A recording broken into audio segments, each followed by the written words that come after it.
بانی پاکستان تحریک انصاف عمران خان کی اہلیہ بشریٰ بی بی نے سیاست میں باقاعدہ شمولیت اختیار کر لی۔ جیو نیوز کے مطابق بشریٰ بی بی نے 13 نومبر کو پشاور میں پی ٹی آئی کی سیاسی قیادت کے ساتھ میٹنگ کی۔ اس میٹنگ میں انہوں نے 24 نومبر کے احتجاج کی حکمت عملی پر بات کی اور احکامات دی۔ بشریٰ بی بی نے احتجاج کی تیاریوں کے لیے مختلف ٹیمیں بھی تشکیل دی ہیں۔ وزیر اعلیٰ خیبر پختونخوا علی امین گنڈا پور ان کی سیاسی معاملات میں معاونت کر رہے ہیں۔ پنجاب اور خیبر پختونخوا کی پارٹی قیادت کو حتمی منظوری کے لیے بشریٰ بی بی کی اجازت کا پابند کیا گیا ہے۔ بشریٰ بی بی 1 نومبر سے پارٹی کے فیصلوں میں اہم کردار ادا کر رہی ہیں۔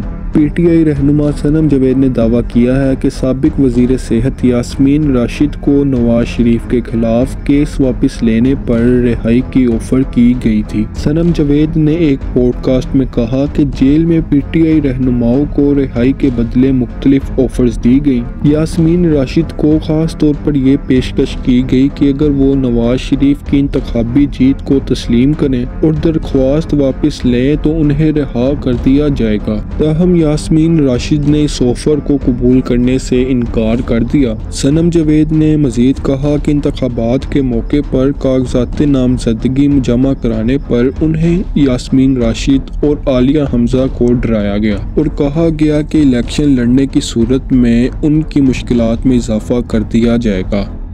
نون لیگ کے رہنما رانا ثناءاللہ نے کہا ہے کہ پی ٹی آئی کا احتجاج اس بار بھی بری طرح ناکام ہوگا اور اس کے بعد 2 سال تک یہ دوبارہ احتجاج کرنے کے قابل نہیں رہیں گے۔ سما ٹی وی سے گفتگو کرتے ہوئے رانا ثناءاللہ کا کہنا تھا کہ اتحادی حکومت میں ناراضگی اور گلے شکوے معمول کی بات ہیں۔ انہوں نے کہا کہ پیپلز پارٹی اور نون لیگ میں ایسے اختلافات نہیں ہیں کہ ان کے راستے الگ ہو جائیں۔ رانا ثناءاللہ نے کہا کہ جس دن بلاول بھٹو کی وزیر اعظم سے ملاقات ہوگی اس دن پیپلز پارٹی کے تحفظات دور کر لیے جائیں گے۔ انہوں نے مزید کہا کہ پی ٹی آئی کی احتجاج کی تیاریوں کو روکنا ضروری ہے کیونکہ یہ ہر بار کی طرح ہی ناکام ثابت ہوں گے۔